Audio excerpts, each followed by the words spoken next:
Assalamualaikum warahmatullahi wabarakatuh. Bagaimana kabar anak-anakku sayang? Semoga sehat selalu. Anak-anak, ini ada kisah loh atau cerita. Ayo kita mengikuti, yaitu orang penghafal hadis. Namanya Imam Abu Dawud. Yuk kita lihat videonya. Ada seorang ulama hadis teladan, yaitu namanya Imam Abu Dawud.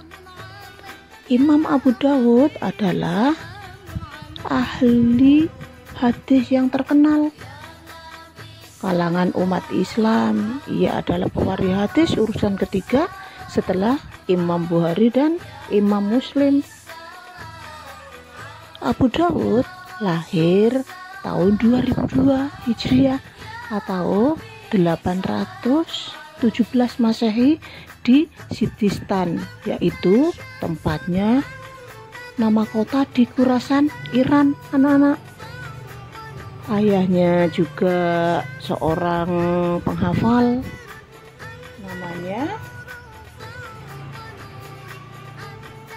namanya Al-Asy'ad bin Ishaq. Ia seorang penghafal hadis yang dihormati. Begitu pula saudaranya, namanya Muhammad bin Al-Asy'ad, termasuk seorang yang menekuni ilmu hadis. Anak-anakku sayang, Abu Dawud memiliki semangat yang belajar loh, seperti anak-anak. Juga dia sekolah masa kecilnya seperti anak-anak. Dia semangat sekali kalau berangkat sekolah.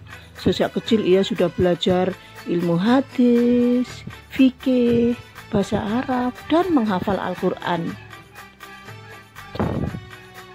Abu Dawud termasuk anak kecil yang paling rajin, sabar, dan cepat memahami pelajaran atau cerdas sekali, sehingga apapun yang diajarkan oleh gurunya dia cepat menguasai.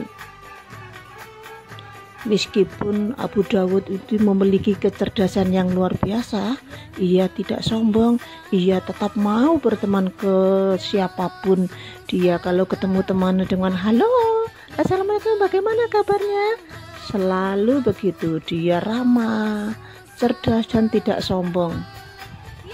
Setelah agak dewasa, Abu Dawud yaitu menempuh perjalanan pertamanya karena kepingin dia pinter mempelajari hadis, yaitu dimulai dari Hijaz atau Syam, Suriah, terus ke Mesir, Irak, Jazirah, Khurasan, Teheran, Basrah, dan Baghdad. Jadi dalam perjalanannya Abu Dawud banyak belajar kepada ulama ahli hadis seperti Ahmad bin Hanbal dan lain-lainnya. Setelah belajar dan berguru selama bertahun-tahun ke berbagai negeri, pengetahuan Abu Dawud semakin bertambah, khususnya tentang hadis. Ia juga berhasil mengumpulkan hadisnya 500.000 hadis. Wah, hebat ya. Setelah itu anak-anak dia kumpulkan, dia persingkat atau dia seleksi menjadi 4.800 hadis. Hadis-hadis ini juga dituliskan dalam satu kitab. Kitab itu disebut dengan Sunan Abu Dawud. Sunan Abu Dawud ini adalah Sunan Abu Dawud adalah kitab yang berisi tentang hadis-hadis sahih tentang hukum Islam. Keberhasilan inilah yang membuat Abu Dawud pantas menjadi seorang imam ahli hadis peringkat ketiga setelah Imam Bukhari dan Imam Muslim. Banyak sifat teladan dari Imam Abu Dawud yang harus anak-anak contoh, seperti taat kepada Allah, melaksanakan perintahnya, contohnya itu sholat, sedekah, dan lain-lain. Abu Dawud juga suka bersedekah, seperti anak-anak setiap Jumat itu loh. Suka berbuat baik kepada teman, sabar dalam menghadapi kesulitan, tidak gampang marah. Juga dia tidak boros, kalau membeli apapun tidak berlebih-lebihan. Dalam berpakaian pun Abu Dawud selalu dia tidak boros, karena salah satu lengannya baju itu ada yang lebar dan ada yang sempit. Lucu kan ya? Tapi dia ditanya sama orang-orang, Abu Dawud, kenapa bajumu yang satu panjang, yang satu lebar? Dia menjawab, lengan yang lebar ini untuk membawa kitab, sedangkan yang satunya tidak diperlukan. Kalau lengannya sama lebar berarti pemborosan. Betul juga ya anak-anakku sayang ya. Selain sifat-sifat di atas, Abu Dawud juga selalu menghormati ilmu dan ulama. Ini dapat diketahui dari kisah Imam Khattabi. Abu Bakar bin Jabir, pembantu Abu Dawud, berkata, aku bersama Abu Dawud itu tinggal di Baghdad.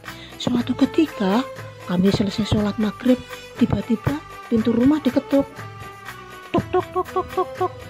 Assalamualaikum. Lalu aku buka pintu itu dan seorang pelayan melaporkan bahwa Amir Abu Ahmad Al-Muwafaq minta izin untuk masuk. Dan setelah itu dia baik sekali menyuruh tamu tadi masuk. Kemudian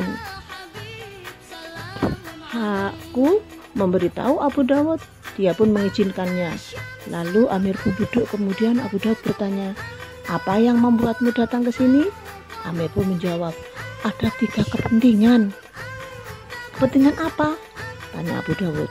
Amir berkata, sebaiknya Anda tinggal di Basrah supaya para pelajar dari seluruh dunia belajar kepadamu. Dengan demikian kota Basrah ini akan makmur.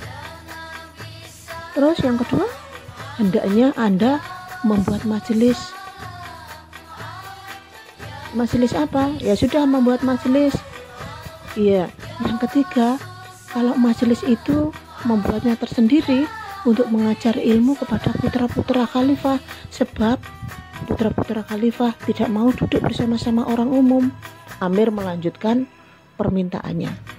Abu Dawud menjawab, permintaan yang ketiga itu tidak bisa kukabulkan, sebab derajat manusia, baik pejabat terhormat, presiden, menteri, ataupun orang kaya, maupun orang jelata atau orang miskin, saat menuntut ilmu adalah sama.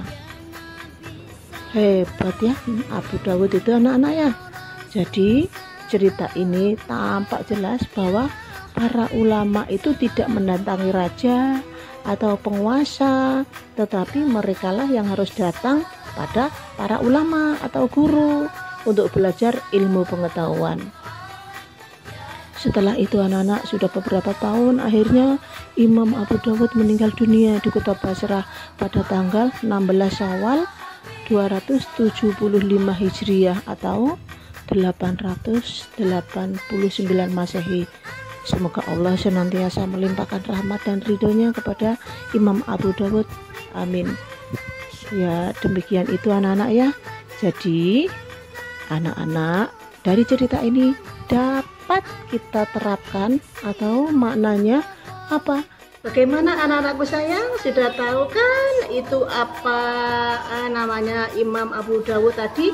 Dia yang kita ambil hikmahnya, yang pertama kita itu harus mencari ilmu, harus rajin atau tekun. Ilmu apa saja, hadis, agama, bahasa, matematika, semuanya. Dan yang kedua, kita harus mencari ilmu di mana saja, entah di rumah, entah di sekolah, atau di mana saja. Jadi anak-anak diambil hikmahnya yaitu, dan anak-anak walaupun ada kesulitan tidak boleh gampang menyerah. Saya tidak mau Bunda, saya sulit ini, tidak boleh begitu ya. Mungkin cukup sekian saja dari Bunda. Kami akhiri dengan ucapan wabillahi taufiq wal hidayah. Wassalamualaikum warahmatullahi wabarakatuh.